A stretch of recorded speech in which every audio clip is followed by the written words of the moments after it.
Muy buenos días, mi nombre es Duvier Adrián Bastos Sepúlveda. Actualmente me encuentro registrado en la unidad de víctimas del conflicto armado, dado a que soy víctima del conflicto interno armado en Colombia.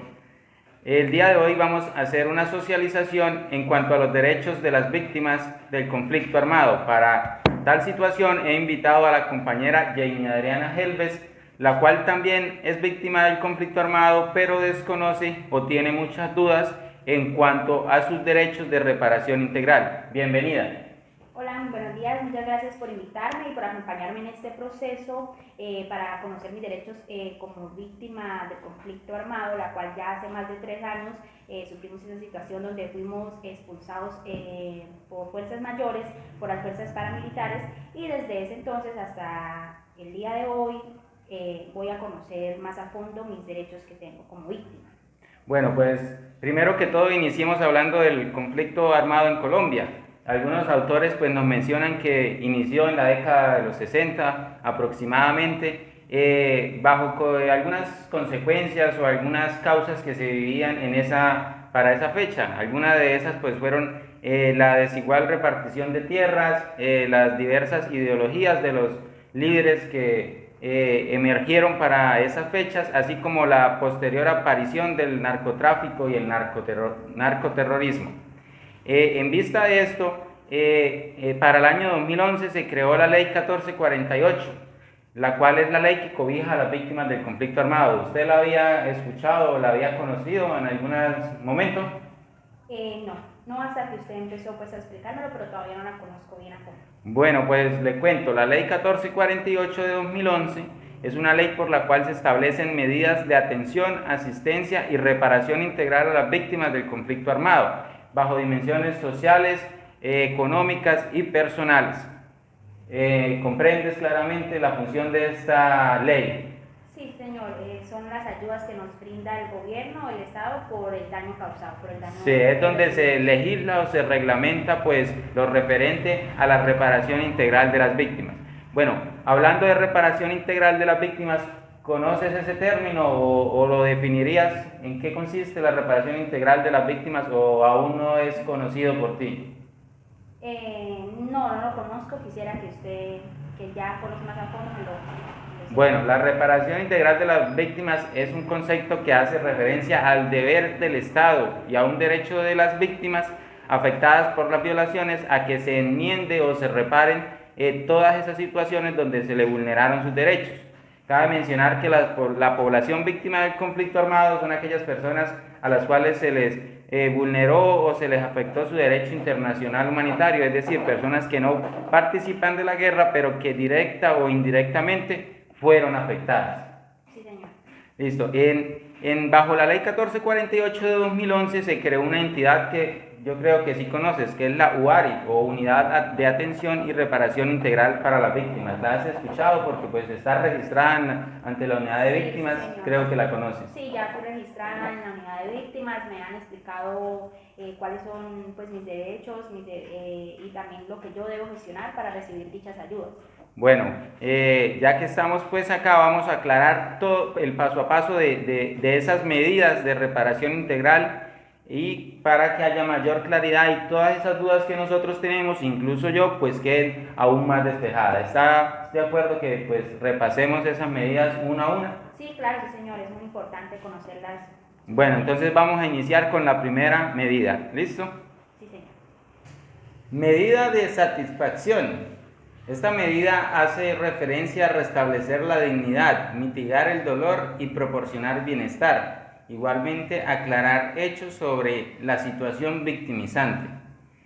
Algunas de las características de esta medida pueden ser una carta de dignificación emitida por la unidad de víctimas en la cual el Estado lamenta el hecho victimizante ocurrido. Asimismo, los hijos de las personas víctimas pues tienen el derecho a hacer esa excepción en la prestación del servicio militar, es decir, que ellos no prestarían el servicio militar. Otra de las características de esta primera medida es la búsqueda de personas desaparecidas, es decir, que si hay personas desaparecidas, pues se está en la obligación de tomar las medidas o mediante las herramientas necesarias buscar a estas personas que no aparecen. Igualmente, pues hacer homenajes o actos de perdón en público a las víctimas, o también podría abarcar crear monumentos en donde se manifieste o se refleje el acto de dicho perdón en público a las personas víctimas. ¿Conocías esta primera medida, lo que abarcaba? Pues ya conocía lo de la carta de dignificación. Sí. Esa era lo que tenía como más claro de esa primera medida, que es la medida de... ¿Y lo del servicio militar, lo conocías? La excepción. Sí, la excepción del servicio militar, pero en nuestra familia pues no es el caso porque solo somos mujeres. Bueno, muy bien. Ahora pasaremos a la segunda medida. Medida 2, medida de rehabilitación. Esta medida hace referencia a las estrategias, planes y acciones de carácter jurídico, médico, psicológico, dirigidos al restablecimiento de condiciones físicas y psicosociales de la población víctima. Algunas de estas pueden ser tratamiento médico, cuando las personas sufren heridas por balas o, digamos, por minas antipersona. Otro tipo de característica de esta segunda medida es la atención psicológica. Es aquella que se le da a las personas pues, que perdieron algún ser querido en el hecho victimizante o quedaron sufriendo algún tipo de trauma post hecho victimizante. Entonces, pues, ¿qué tal te parece esta medida? Súper, está muy chévere todas estas atenciones que podemos recibir debido pues al daño causado. Bueno, ahora pasemos a la tercera medida. Tercero, medida de restitución. Esta medida hace referencia al restablecimiento de los derechos de las víctimas de manera transformadora frente a los daños causados con la ocurrencia del hecho victimizante. Algunas características de esta medida o algunos de los ítems que abarca esta medida son la restitución de tierras, que consiste en la devolución de los terrenos despojados o que fueron abandonados por las personas víctimas. Otro ítem es la garantía de retorno y ubicación de manera segura y digna, es decir, que la población víctima pueda retornar a esos lugares donde fueron despojados de manera segura y digna. Y como último, pues podemos hablar de medidas en formación y generación de empleo, es decir, que se les garantice a las personas víctimas pues medidas en formación académica y generación de empleo para que tengan oportunidades laborales. Esa tercera medida me parece súper buena porque podemos estar contando, primero que todo, con lo principal y lo más importante, con la devolución de nuestras tierras. También aparte de que nos hacen devolución de nuestras tierras, podemos ir totalmente seguros de que pues nada nos va a volver a ocurrir, o en caso de que ocurra tenemos la seguridad del gobierno. Y en cuanto a la medida de la generación de empleo, me parece también muy chévere, ya que al haberlo perdido todo, estamos acá sin nada. Bueno, muy bien lo aclarado en cuanto a esta tercera medida. Sí, gracias.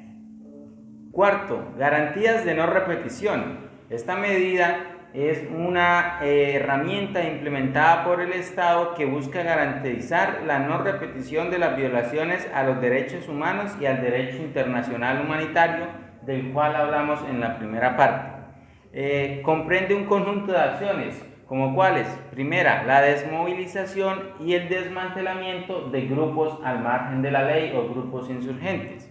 Segundo, aplicación de sanciones a los responsables de violaciones a los derechos humanos y al derecho internacional humanitario. Y tercero, la prevención de violaciones a estos derechos, es decir, a los derechos humanos y derechos internacional humanitario, especialmente en cuanto a los niños, ya que es una de la población víctima más vulnerable. ¿Te quedó muy clara esta medida? Sí, señor, muchas gracias. Bueno, muy bien, pasemos a la siguiente medida. Bueno, quinta y última medida, medida de indemnización administrativa. Aquí hace referencia, es la entrega de una compensación económica por parte del Estado a la población víctima según el grado o la naturaleza del hecho victimizante. En cuanto a los niños, se constituye en un cargo fiduciario, es decir, que se entrega después de los 18 años. Esta sería nuestra quinta y última medida. Como conclusión, pues te quiero preguntar si tienes dudas o qué conocías o qué no conocías o qué nos quieres compartir en cuanto a esta charla o socialización de la reparación integral. No, pues Adrián, de verdad muchas gracias porque me despejó muchas dudas que todavía tenía acerca de todos los derechos que tenemos como víctimas y me parece la verdad súper chéveres, muy bueno conocerlas a fondo para poder disfrutar de los beneficios que nos brinda el Estado. Bueno, ya para finalizar y a modo de conclusión, es importante mencionar que los trámites ante la unidad de víctimas son gratuitos, es decir, que todos estos trámites no tienen ningún costo ni necesitan intermediarios. Y como última frase, pues les quiero compartir una frase muy conocida, la cual nos dice que reparar es deber de todos. Bueno, muchas gracias y que espero estén bien. Hasta luego.